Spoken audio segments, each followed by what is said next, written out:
કચ્છના માંડવી મુન્દ્રાના ધારાસભ્ય અનિરુદ્ધ દવે મોરબીની મુલાકાતે આવ્યા હતા, જ્યાં તેઓએ નિર્માણાધીન જિલ્લા ભાજપ કાર્યાલયની મુલાકાત લીધી હતી। ત્યારબાદ શહેર ભાજપ દ્વારા યોજાયેલ પ્રબુદ્ધ નાગરિક સંમેલનમાં હાજરી આપી સંબોધન કર્યું હતું। આ બેઠકમાં શહેર જિલ્લા ભાજપના પ્રમુખ રણછોડ દલવાડી, મહામંત્રી નરેન્દ્રસિંહ ઝાલા, જેઠા મેયાત્રા તેમજ KS અમૃત્યા, મંત્રી નીરજ ભટ્ટ સહિત શહેર ભાજપના મહામંત્રી ભાવેશ કંજારિયા તેમજ યુવા મોરચા અને મહિલા મોરચાના હોદ્દેદારો તેમજ લીગલ સેલના હોદ્દેદારો ઉપસ્થિત રહ્યા હતા। આજે મોરબી જિલ્લા ભારતીય જનતા પાર્ટી આયોજિત બજેટ વિષય ઉપર પ્રબુદ્ધ નાગરિકનું સંમેલન સાથે પ્રેસ વાર્તાને સંબોધવામાં આજના કાર્યક્રમમાં જિલ્લા ભાજપના પ્રમુખ માનનીય શ્રી રણછોડભાઈ, ત્રણેય મહામંત્રીશ્રીઓ, આજે વિશેષ કરીને દેશના વડાપ્રધાન માનનીય નરેન્દ્રભાઈ મોદી સાહેબના નેતૃત્વમાં જે ત્રીજી સરકાર બની છે અને સીતારામનજીના નેતૃત્વમાં 7મી વખત બજેટ બનાવવા માટે પ્રજાએ જે સંદેશો આપ્યો છે, પ્રજાએ જે ચુકાદો આપ્યો છે, એ વાતને લઈને હું તમારી સમક્ષ ઉપસ્થિત થયો છું। 2004થી 2010, 9 અને 2009થી 2014 એમ જે 10 વર્ષનો સ્પાન, 2014થી 2024 એ 10 વર્ષનો સ્પાન, યુપીએ અને એનડીએની સરકારના જે લેખાજોખા કરીએ તો બહુ મોટો કાળ તમારી સમક્ષ હું મૂકવા માટે જઈ રહ્યો છું કે જે તે લોકો એ જ્ઞાતિઓ જાતિઓમાં ચર્ચાઓ કરે છે, જ્યારે માનનીય નરેન્દ્રભાઈ મોદી જ્ઞાન નામની જાતિ એટલે ગરીબ, યુવાન, અન્નદાતા, કિસાન, નારી અને મહિલા એટલે GYAN આ 4 જ્ઞાતિઓના સંદર્ભમાં સાર્વત્રિક સર્વસમાવેશક બજેટને રજૂ કરેલું છે, જેની અંદર 11,11,111 કરોડ રૂપિયાનો તો માત્ર ઇન્ફ્રાસ્ટ્રક્ચર બનશે કે જે ઇન્ફ્રાસ્ટ્રક્ચર રાજ્યો વચ્ચેના અંતરને ઓછું કરશે। આપણી આની જ સ્થિતિ કરીએ આપણા ગુજરાતની ને આપણા સૌરાષ્ટ્રની, તો જામનગરથી અમૃતસર જે રસ્તો બની રહ્યો છે, કેટલાય કલાકોની જે આપણી મુસાફરી હતી એ મુસાફરી ઘટાડશે। તો આવા અનેક માર્ગો, એ પછી કોરિડોર હોય, ગોલ્ડન કોરિડોર હોય, સુવર્ણ ચતુષ્ભુજ હોય કે સાગરમાલા હોય, તમામ પ્રકારના યાતાયાતના પ્રકારોમાં આ આંતરમાળખાકીય બજેટની રકમ વપરાશે। બીજું, કોરોનાનો કાળ આવ્યો ત્યારે કોરોનાના કાળની અંદર સમગ્ર દુનિયાને એવું લાગતું હતું કે આર્થિક સ્થિતિ આખા દુનિયાની ડામાડોળ હતી। કોઈ પણ દેશ એમ કહી નહોતું શકતું કે અમારો GDPનો ગ્રોથ વધશે, જ્યારે માત્ર ભારત દેશ મોદી સાહેબના નેતૃત્વમાં કોરોનાની રસી શોધી, રસી મૈત્રી સાથે અન્ય દેશોને આપી અને ભારતના 140 કરોડની જનતાને 2 ડોઝ મફત આપીને જે ભારતની આર્થિક સ્થિતિ હતી એને સમૃદ્ધ રાખી અને આજ પણ 8% GDP સુધી એ ગ્રોથ વિકાસનો પકડી રાખેલો છે।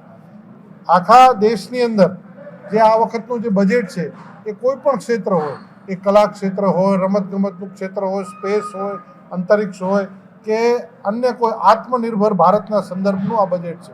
આપણને બધાને વિદિત છે કે ભૂતકાળની અંદર મોબાઈલ ઇમ્પોર્ટ કરવા પડતા હતા, આપણે આજે મોબાઈલ એક્સપોર્ટ કરવા જઈ રહ્યા છીએ।